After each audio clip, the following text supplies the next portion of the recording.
సందర్భంగా ఇక్కడికి వచ్చిన మిత్రులందరూ కూడా నా నమస్కారాలు తెలియజేస్తా ఉన్నాను. అంటే ఈరోజు ప్రపంచ జ్ఞాని మన అంబేద్కర్ గారి జయంతి సందర్భంగా ఇక్కడికి వచ్చిన ప్రతి ఒక్కరు కూడా పూర్తి స్థాయిలో అంబేద్కర్ గారి గౌరవ మర్యాదలకు ఒక ఎత్తు తీసుకురావాల్సిందిగా నేను కోరుతా ఉన్నాను. ఎందుకంటే మనం తప్పిస్తే, మన వాళ్ళు తప్పిస్తే వేరే ఎవరు మన అంబేద్కర్ గారిని గౌరవించే పరిస్థితిలో ఈ దేశం లేదు. కాబట్టి ప్రతి ఒక్కరు కూడా మన వాళ్ళు ఎవరైతే ఏ బిడ్డల కోసం అయితే అంబేద్కర్ గారు వారి జీవితాంతము కృషి చేశారో వారు తప్పనిసరిగా అంబేద్కర్ గారి ఆశయాన్ని కొనసాగించాల్సిన అవసరం ఉంది. ఈరోజు అంబేద్కర్ గారి పేరు చెప్పుకుని ఓట్లు దండుకునే నాయకుడే తప్పిస్తే అంబేద్కర్ గారి గౌరవ ప్రతిష్టలకు కనీసం గౌరవం తెచ్చే విధంగా, కనీసం విలువ తెచ్చే విధంగా నడుచుకునే నాయకుడే లేరు.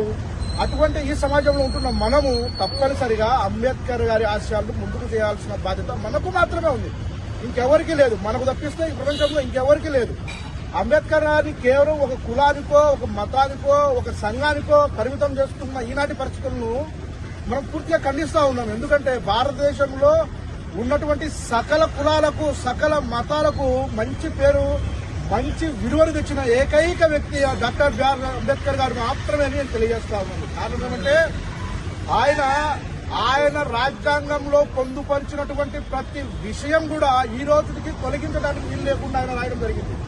అంటే ఏ కులాన్ని కానీ, ఏ మతాన్ని కానీ ఆయన కించపరిచే విధంగా కానీ, అవమానపరిచే విధంగా కానీ, దీన్ని తొలగించండి అని కానీ ఎక్కడా లేదు.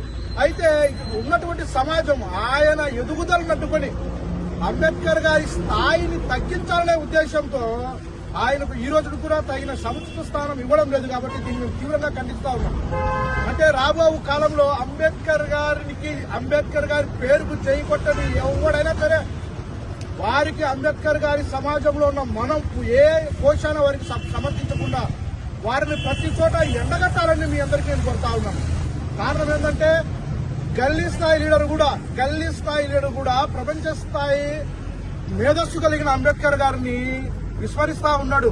మన సొంత కులంలో కూడా మనము ఎవరే గాని ఏమి పూర్తి స్థాయిలో మన అంబేద్కర్ గారిని ఫాలో అవ్వడం లేదు. అయితే దీన్ని నేను ఏం చెప్తున్నానంటే మనందరం కూడా కలిసికట్టుగా ఈరోజు వచ్చిన యువత మీరు రేపొద్దున మన కమలాపురం, మన అడ్డరోడ్డులో కనీసం 1000 మందితో అఖండ ర్యాలీలు చేస్తూ అంబేద్కర్ గారిని గౌరవించే కాబట్టి ఆ విధంగా మనం ముందుకేసి మన సత్తాయంతో ప్రపంచానికి తెలియాల్సిందిగా కోరుతా ఉన్నాను. జై భీమ్.